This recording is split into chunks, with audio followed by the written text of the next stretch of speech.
Imagine your entire operation, every asset, every team, every supply chain, reflected in a live intelligence layer that adjusts itself in real time.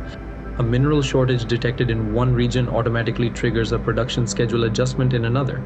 No meeting, no email chain, no 3-day delay, autonomous coordination running 24/7 across your entire organization. That is not a product pitch. That is what the Korea Mine Rehabilitation and Mineral Resources Corporation just built for 786 million Korean won, that is roughly 570,000 US dollars. And the blueprint? Any company in the world can use it. My name is Meyer. On this channel, I do one thing. I take the most important AI developments happening in business right now, and I translate them into the structural frameworks that you can actually build with, not the hype, not the press releases, the architecture, the blueprint, the step-by-step logic of what is actually happening and what your organization needs to do about it.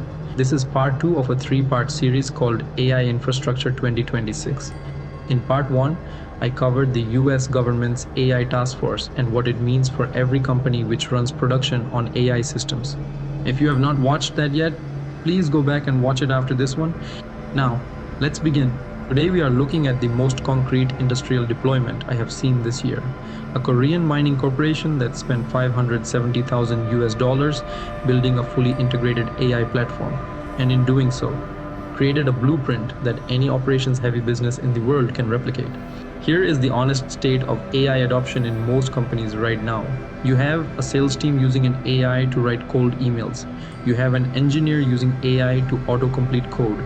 You have a marketing team generating images. None of those tools talk to each other. None of them share context.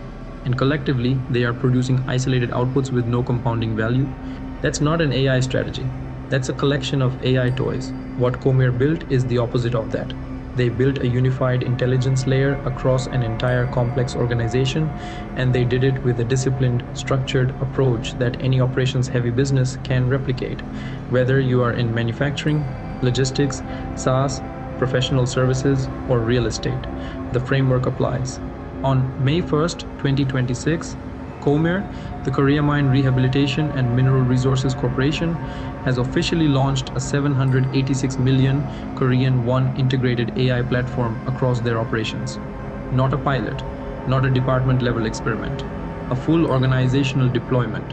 KOMIR manages mine rehabilitation, which means they are coordinating environmental remediation, mineral extraction, regulatory compliance, logistics, and safety protocols across multiple physical locations simultaneously.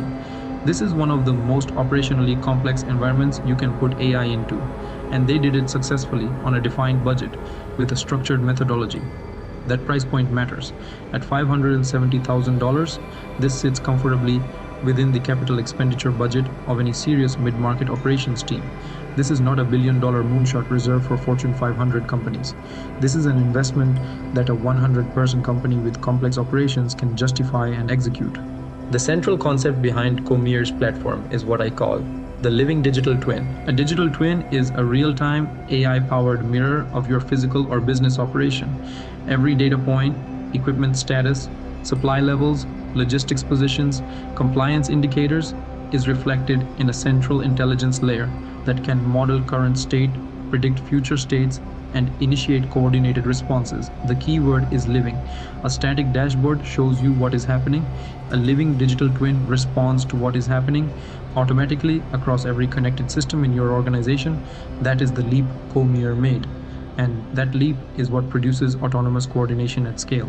Let me put the KOMIR model in terms of board presentation. This model will reduce coordination overheads. A properly integrated AI platform on the KOMIR model typically reduces coordination overhead, which means the time your people spend on meetings, status updates, and manual handoffs, which reduces productivity by 20 to 35% in complex operations. Not because you fire people, because the people you have stop doing low-value relay work and start doing high-value decision work. When KOMIR's system detects a supply disruption, it does not send an email to a manager who schedules a meeting for Thursday. It recalculates the production schedule, updates logistics queues, and flags procurement in seconds. The competitive advantage of real-time response versus a 72-hour human coordination loop is not marginal, it is structural. Scale without proportional headcount. This is the financial advantage that closes the argument. An integrated AI platform lets you grow operational complexity, which means more sites, more SKUs. Here is the practical framework. 3 steps by which you can start validating this model in your business operations and daily tasks. Step 1. The sensor to logic bridge. Stop thinking about your data as spreadsheets. Start thinking of it as a live feed from a physical or digital asset.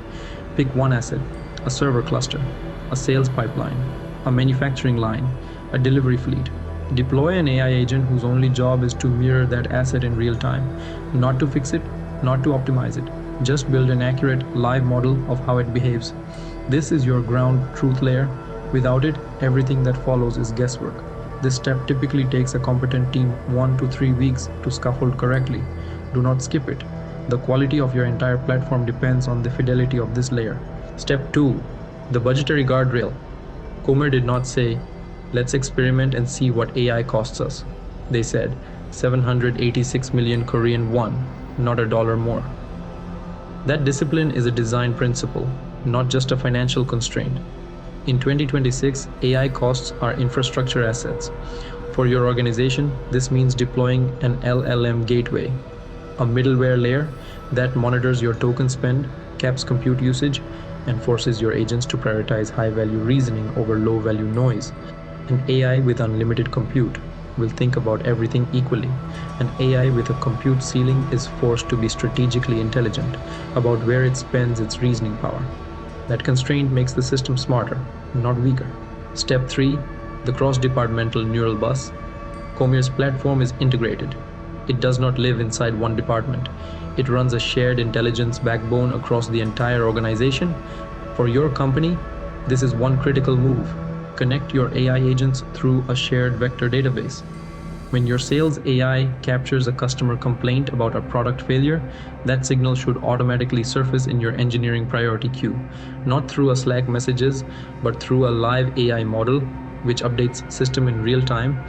This neural bus is what transforms a collection of AI toys into an actual AI strategy. Without it, you have automation. With it, you have intelligence. Not every company should attempt this today.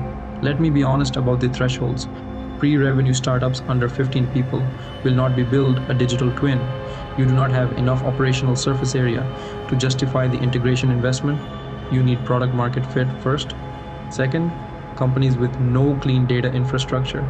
If your core operational data is still living in disconnected spreadsheets with inconsistent schemas, you need to solve that first. A digital twin reflects your data as it is. Third, organizations with low cross-departmental alignment. The neural bus only works if your departments are willing to share data and act on shared signals. If sales and engineering are operating as political fiefdoms, no amount of AI integration will fix that cultural problem. KOMIR's 786 million Korean won platform is not a story about a mining company. It is a story about what serious AI integration looks like when you stop experimenting and start engineering. I would like to know in comments, what is the one operational asset in your business you would mirror first? This is part 2 of a 3-part series. Part 3 covers how a Korean housing authority proved that agentic AI manages fairness better than human bureaucracies. If this gave you something you can actually use, please subscribe. Thank you for watching and see you in part 3.